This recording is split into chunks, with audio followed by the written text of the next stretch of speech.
The Haunting at St. Joseph's, A Tale of Terror.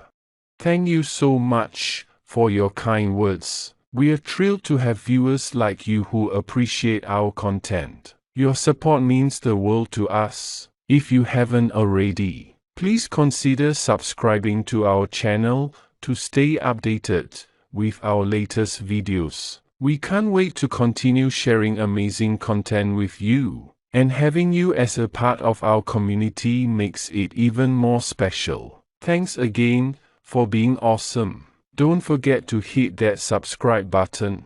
The wind howled through the leafless trees, creating an eerie symphony of rustling leaves and creaking branches. It was a cold and moonless night when I arrived at St. Joseph's, a long-abandoned monastery nestled deep within the heart of the forest. The place had a sinister reputation, and I had always been drawn to stories of the supernatural. Little did I know that my curiosity would lead me to an encounter with a malevolent force beyond my wildest nightmares.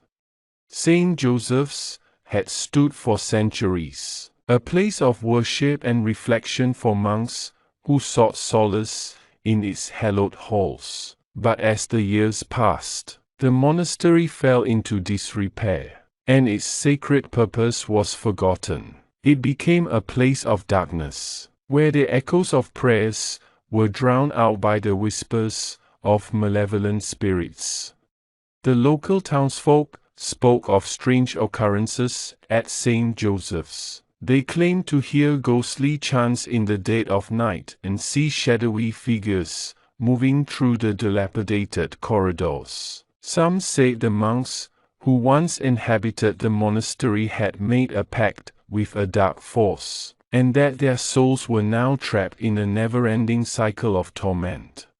As I entered the crumbling structure, the air grew colder, and a shiver ran down my spine. The interior was a labyrinth of decay, with long-forgotten religious artifacts strewn about and faded frescoes peeling from the walls. Cobwebs hung like funeral veils, and the only light came from my flickering flashlight. I began my exploration cautiously, each step echoing through the empty halls. The silence was oppressive, broken only by the occasional groan of the old wooden floorboards beneath my feet. I could feel the weight of the past pressing down on me, as if the very walls of the monastery held the secrets of centuries. As I ventured deeper into the darkness, a sense of unease settled over me. I couldn't shake the feeling that I was being watched, that unseen eyes followed my every move. I tried to dismiss it as my imagination running wild, but the sensation persisted. My journey led me to the monastery's chapel, a vast chamber with a vaulted ceiling and rows of decaying pews. The altar at the front was adorned with a crumbling crucifix, and the air was thick with a musty odor. I approached the altar, my heart pounding in my chest. And then I heard it, a faint, haunting melody, like a choir of ghostly voices rising from the depths of the earth. It sent chills down my spine, and I turned to see a pale, ethereal light flickering at the far end of the chapel. The light seemed to dance and sway, beckoning me forward. Unable to resist, I followed the spectral glow, my footsteps echoing in time with the eerie choir. The light led me to a hidden chamber beneath the chapel, a place that had remained untouched for centuries. Inside, I found a circle of ancient candles, their flames burning with an unnatural blue hue. In the center of the circle lay an ornate tome, bound in cracked leather and adorned with cryptic symbols. It was a book of forbidden knowledge, a relic of a time when the monks of St. Joseph's had dabbled in the darkest of arts. As I reached out to touch it, a voice whispered in my ear, a voice that seemed to emanate from the very walls themselves. "Leave this place.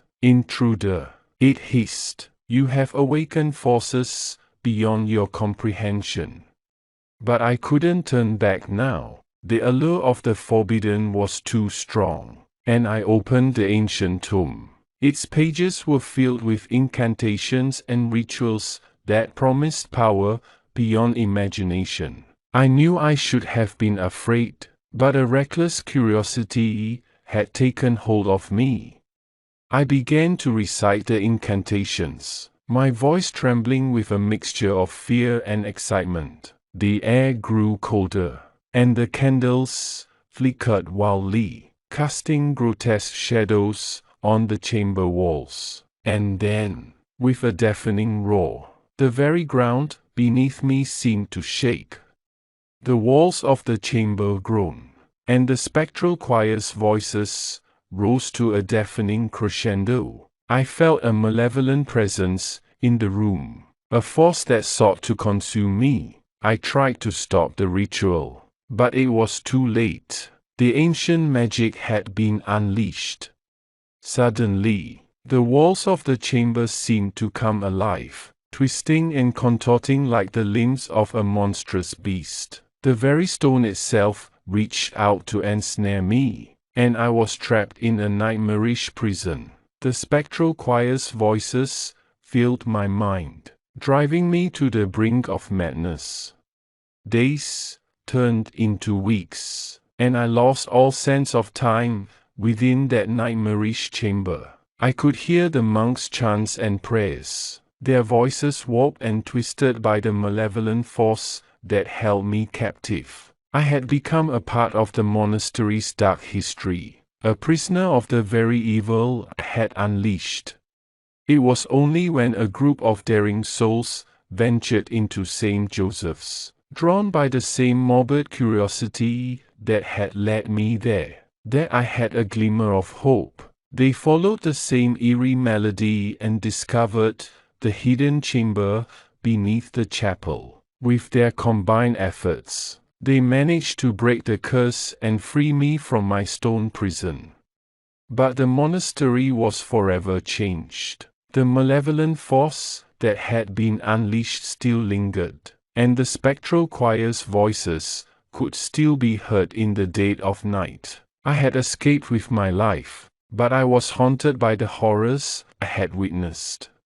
As I left St. Joseph's, I couldn't help but wonder if the malevolent force had been waiting all those centuries for someone like me to come along and set it free. The darkness within the monastery was a reflection of the darkness within us all, a reminder that there are some doors that should never be opened and some knowledge that should remain forever hidden. And so, the haunting at St. Joseph's continued, a testament to the folly of those who seek to uncover the forbidden and a warning to all who dare to tread in the footsteps of the curious and the damned. In the years that followed my escape from St. Joseph's, I became a haunted man, tormented by the memories of that nightmarish ordeal. I couldn't shake the feeling that the malevolent force I had unleashed still clung to me, like a shadow that refused to let go. Night after night, I would wake in a cold sweat, the echoes of the spectral choir's voices ringing in my ears. I tried to put the monastery and its dark secrets behind me, but it was as if the ancient tome had left an indelible mark on my soul. The forbidden knowledge I had glimpsed haunted my dreams, and I found myself compelled to research the history of St. Joseph's and the monks who had once dwelt within its walls. My investigations led me to a local historian, an elderly man named Elias Hawthorne, who had dedicated his life to uncovering the truth about the monastery. He had a wealth of knowledge about the monks and their rituals, and he shared with me a chilling tale of a pact they had made with a malevolent entity known as the Shadowed One. According to Elias, the monks of St. Joseph's had sought power and immortality, and in their desperation, They had turned to the forbidden arts. They had summoned the Shadowed One and made a dark covenant with it, offering their souls in exchange for supernatural abilities. In doing so, they had cursed not only themselves, but also the very monastery that had once been a place of holiness. Elias believed that the only way to break the curse and banish the malevolent force was to find a way to confront the Shadowed One itself. It was a dangerous and perilous journey, one that would take us deep into the heart of darkness. But I knew that it was the only way to free myself from the haunting grip of Saint Joseph's. Together, Elias and I delved into ancient texts and obscure rituals, seeking a way to summon the Shadowed One and confront it. We gathered the necessary ingredients and prepared for a final showdown with the malevolent entity. The monastery had become a place of dread for the townsfolk, and many were too terrified to venture near it. As we entered St. Joseph's once again, the air grew heavy with an oppressive malevolence, and the spectral choir's voices seemed to beckon us deeper into the abyss. We made our way to the hidden chamber beneath the chapel, where the cursed tome had been found. It was there that we would attempt to summon the Shadowed One.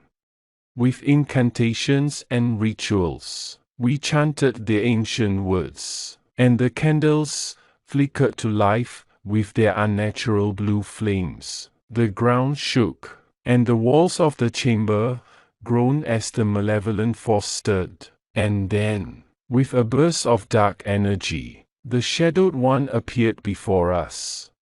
It was a creature of pure darkness, a swirling mass of shadow and despair. Its eyes glowed with an otherworldly malevolence, and its voice was a chorus of torment. It spoke of the monks' betrayal and their eternal suffering, a punishment for their hubris in seeking power beyond mortal comprehension. Elias and I stood our ground, determined to break the curse and banish the Shadowed One. With all our willpower, we recited the words of an ancient banishment ritual, calling upon the forces of light to cast out the darkness. The chamber trembled, and the malevolent entity screamed in agony as it was torn asunder by the opposing forces. In a blinding flash of light, the Shadowed One was banished, and the curse that had plagued St. Joseph's was finally broken. The spectral choir's voices faded into nothingness, and the monastery was bathed in an eerie silence. As Elias and I left St. Joseph's for the final time, I felt a weight lift from my shoulders. The haunting that had plagued me for so long had come to an end, and the malevolent force that had been unleashed had been vanquished. But the memory of that nightmarish ordeal would stay with me forever, a reminder of the dangers of seeking forbidden knowledge and making pacts with dark forces. St. Joseph's would always be a place of darkness, a testament to the folly of those who dare to delve too deep into the unknown. And as I look back at the crumbling monastery one last time, I couldn't help but wonder if the malevolent force we had banished truly gone, or if it merely slumbered, waiting for another curious soul to set it free once again. The haunting at St. Joseph's may have ended for now, but the shadows of the past are never truly gone, and the darkness always finds a way to return.